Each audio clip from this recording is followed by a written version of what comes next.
कृषक महिलाएं एवं हमारे कृषक भाई बंधु सभी को मेरा नमस्कार। मैं अपना थोड़ा परिचय दे दूं आपको।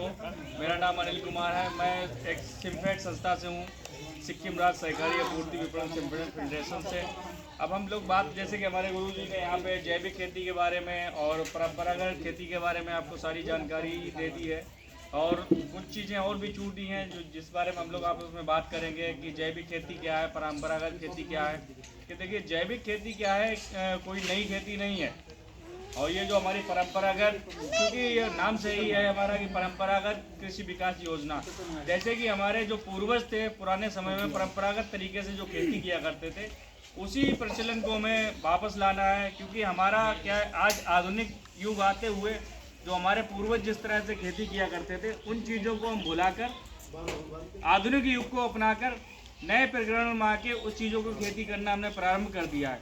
हमारे जो पूर्वज रहा करते थे वो डीएपी यूरिया का प्रयोग ना करके जैविक खाद का प्रयोग करके, गूरा कंपोस्ट, बर्मी कंपोस्ट इत्यादि खादों का प्रयोग करके, कचड़े की खाद के प्रयोग करके ये सब बना के प्रयोग करते थे। लेकिन आज जो समय बदला हुआ है, हम अपनी सुविधाओं को लेते हुए, सुविधाओं के चलते हुए यूरिया डीएपी का प्रयोग कर रहे हैं। उन कचड़े की खाद, गूरे की खाद और बर्मी केचुआ खाद, इन चीज़ों का प्रयोग करते हुए इस योजना का उद्देश्य यही है कि जो हमारी जो परंपरागत, जो पूर्वज जो जिस तरह से खेती कर रहे थे उसी तरह से हमारी खेती होनी चाहिए। तो उस बारे में गुरुजी ने हमारे बताया हुआ कि किस तरह से हम लोग खेती करेंगे, किस तरह से हम लोग जहर आज उत्पादन कर रहे हैं। वही अपने बच्चों को हम जहर का सेवन भी करा रहे हैं, और इससे कहीं ना कहीं हमारे स्वास्थ्य में और कहीं ना कहीं हमारे समाज में बहुत सी बीमारियां उत्पन्न हो रही हैं, जिनका सामना हम लोगों को ही करना पड़ रहा है। क्योंकि वही रसायनों द्वारा अनाज उपचारित हमारे द्वारा ही किया जा रहा है, और उसका सेवन भी हमारे ही द्वारा किया जा रहा है। तो बीमारियां जो बीच में निकल के आ रही हैं वो हमारे आपके बीच आ रही हैं, और हम ही उससे प्रभावित हो रहे हैं। तो ये भारत सरकार की परियोजना आई, परंपरागत कृषि विकास योजना नमामि गंगे के तहत। इसमें क्या होगा कि जैविक खेती हम लोग करना सीखेंगे। आपका ये आपका तृतीय वर्ष चल रहा है इस योजना का।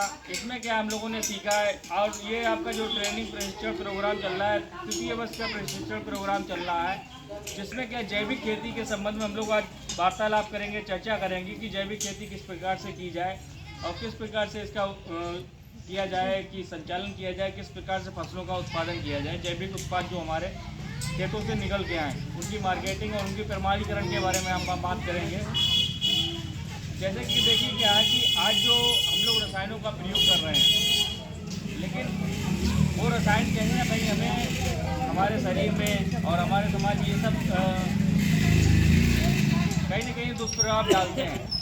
लेकिन क्या है कि वो जैसे कि बताया कि जैविक खेती क्या है, जैविक खेती का आज हमारी लागत जो आ रही है डीएपी यूरिया से लागत अधिक आ रही है, लेकिन हम जो परंपरागत मालूम पड़े ना उसमें लागत हमारी रहेगी, क्योंकि हमें उसमें डीएपी यूरिया तुम्हारी इच्छा हो करोगे। हमें जैविक जीवामृत, बीजामृत, बर्मी कंपोस्ट, केचुआ खाद, इन चीज़ों का प्रयोग करना है। जैविक खेती करने के तरीके जो होते हैं, किस प्रकार से इन चीज़ों को बनाया जाएगा, उन चीज़ों को बताया गया। अब इसमें जो कुछ चीज़ें छूट गई, प्रमाणीकरण। देखिए, जैविक खेती के अब हम बात करते हैं जैविक खेती के प्रमाणीकरण की। प्रमाणीकरण क्या है कि पिछले 2-3 वर्षों से, आप तीसरा वर्ष से जैविक खेती कर रहे हैं, सारे लोगों को जीवामृत, बीजामृत, वर्मी कंपोस्ट इत्यादि बनाना था। प्रमाणीकरण पे हम बात करते हैं। प्रमाणीकरण क्या है? देखिए कि इसमें जो जैविक खेती आप लोग करते हैं, इसमें आपको जैविक खेती के दौरान प्रथम वर्ष में प्रमाण पत्र भी दिए जाते हैं। फर्स्ट सर्टिफिकेट, सेकंड सर्टिफिकेट, तीसरा सर्टिफिकेट। आपको सारे सर्टिफिकेट मिले हुए हैं ना, यहाँ पे सर्टिफिकेट आवंटित कर दिए जाते हैं। देखिए, जैविक खेती क्या है, हमारे जो समूह में चुने हुए कुछ लोग ही जैविक खेती कर रहे हैं, पूरा गांव ये जैविक खेती में नहीं है। यहाँ पे जो 50 चयनित किसान हैं वो जैविक खेती के लिए और परंपरागत के लिए चुने गए हैं, उनके द्वारा ही उन्हीं को ये प्रमाण पत्र आवंटित किया जाता है। प्रमाण पत्र का महत्व क्या है? देखिए, प्रमाण पत्र का महत्व, जैविक खेती, मान लीजिए क्या जैविक खेती तो हमने सीख ली, पिछले कई वर्षों से हम जैविक खेती भी कर रहे हैं, लेकिन इस योजना से जुड़ के आपको जो प्रमाण पत्र मिलने वाला है और जो प्रमाण पत्र आपको दिए गए हैं, उनका महत्व कुछ और अलग ही है उनका। कि क्योंकि जैविक खेती के लिए, कि देखिए जैविक खेती में अभी हमने जैविक खेती प्रारंभ की, लेकिन जैविक खेती में आप जानते हैं हमारे दादा जैविक खेती पिछले 5 सालों से कर रहे हैं। ठीक है, उदाहरण के तौर पे हम ले लेते हैं कि 5 साल से जैविक खेती कर रहे हैं, लेकिन उनके पास कोई ऐसा प्रमाण पत्र नहीं है कि जो प्रमाणित कर सके वो बिना डीएपी यूरिया के जैविक खेती करते हैं। तो जैविक जो खेती करते हैं उनका जो मूल्य होता है जैविक उत्पाद का, वो अधिक मात्रा में होता है नॉर्मल से।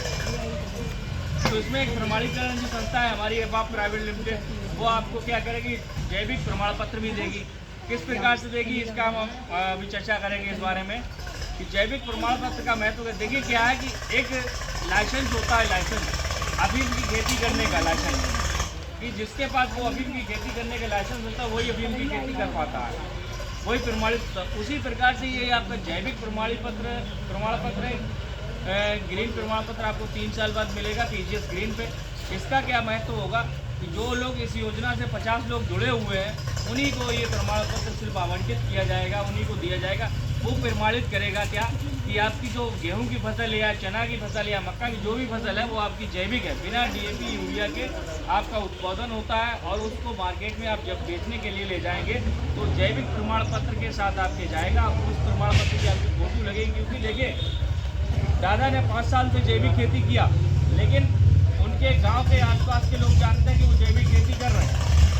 लेकिन अगर वो इस जगह से ले जाकर दूसरे शहर में जाकर या आसपास में जाकर बेचेंगे जाकर कि हमारा जो लौकी है वो सबका बिक रहा है 5 रुपये में, हमारे लौकी है जो जैविक है, बिना केमिकल, बिना डीएपी यूरिया के, कोई भी हमने केमिकल इसमें नहीं डाला है, शुद्ध है, देसी है, तो उसको आप 7 रुपये में 2 रुपये महंगा लीजिए। तो जो गांव में आसपास के लोग हैं वो तो जानते हैं कि बिना डीएपी यूरिया खेती कर रहे हैं, लेकिन शहर में जाके अगर बेचेंगे जाकर तो वो लोग नहीं जानते, वो विश्वास नहीं करेगा कोई, क्योंकि सारे लोग क्या है डीएपी यूरिया का प्रयोग कर रहे हैं, तो आप भी डीएपी यूरिया डाल रहे होंगे। लेकिन उस समय पे आपका कौन साथ देगा? उस समय पे जो आपका प्रमाण पत्र मिलेगा वो प्रमाण पत्र आपका साथ देगा। आप प्रमाण पत्र के साथ अपनी फसल को बेचेंगे तो वो प्रमाण पत्र आपको प्रमाणित करेगा कि आप पिछले 3 वर्षों से जैविक कर रहे थे और 3 वर्षों के बाद आपको प्रमाण पत्र दिया गया। उसके आधार पर आप इस योजना से जुड़े हुए जो भी उत्पाद आपका जितना भी उसमें एरिया लगा होता है, हेक्टेयर में एरिया लगा होता है, कितने खेत में आप जैविक खेती कर रहे हैं, तो आपका प्रमाण पत्र जारी होता है। तो उस प्रमाण पत्र के जो आप उसके साथ आपकी फसल बिक्री की जाएगी। तो ये प्रमाणीकरण का महत्व है। आपको अभी प्रमाण पत्र मिलने वाला है, अभी रबी की चल रहा है, रबी के बाद आपको जो तीसरा प्रमाण पत्र फाइनल मिलेगा वो पीजीएस ग्रीन से मिलेगा आपको प्रमाण, वही आपका प्रमाण पत्र जो फाइनल होगा। क्योंकि प्रमाण पत्र भी हमको लगभग 4-5 बार मिल चुके होंगे अभी तक। जो 6 महीने में रबी खरीफ की 2 फसलों में मिलता है हमको प्रमाण पत्र। क्योंकि जैसे कि हम लोग प्रमाण पत्र ये इस प्रकार से, जैसे हमने जैविक खेती में अभी सीखना स्टार्ट किया, हमको सीखने का भी प्रमाण पत्र मिलता है 6 महीने का। एक बार मिला हुआ है। अच्छा। तो अभी आपको फाइनल वाला 3 साल के बाद मिलेगा, जो आपको के पास ग्रुप में है। अच्छा। पहली बार आपका एक इंडिविजुअल आया है, दूसरी बार जो आया है ग्रुप में आया है, समूह के एक प्रमाण पत्र आया, उसी में 5 किसानों के आपके नाम है, एरिया लिखा हुआ है, आपकी फसलें कौन कौन सी हैं वो सारी चीज़ें उसमें लिखी हुई हैं। अब इसके बाद जो आएगा आपका लास्ट सर्टिफिकेट वो पीजीएस ग्रीन होगा, उसमें आपको प्रमाणित कर दिया जाएगा कि जो आपकी जो फसलें हैं, जो भी फसलें उसमें लिखी होती हैं, चना दाल या मक्का, आपकी गेहूँ, वो फसलें आपकी प्रमाणित की जाएंगी कि जैविक हैं। ये मार्केटिंग आपको कर दी जाएगी संतुष्ट। उसके बाद क्या है कि हमारा जो आता है मार्केटिंग, जैविक मार्केटिंग के लिए, उसके लिए हमारे यहाँ पे भारत सरकार के द्वारा एक एफपीओ का गठन किया गया है। हर एक ब्लॉक में बड़पुर ब्लॉक में हमारा विकासशील फार्मर प्रोड्यूसर ऑर्गेनाइजेशन के नाम से एक एफपीओ का गठन किया गया। उसके माध्यम से आपकी मार्केटिंग की जाएगी। मार्केटिंग क्या है कि जैसे कि एफपीओ में हमारे 300 लेके 1500 किसान जोड़े जा चुके हैं। उसके बाद अगले जो चरण में हमारी योजना से ही जुड़े हुए जो किसान हैं वो किसान इस एफपीओ में जोड़े जाएंगे। उनकी मार्केटिंग क्या है कि जो हमारे किसान जुड़े हुए इस योजना से संबंधित है वही किसान 50 जोड़े जाएंगे।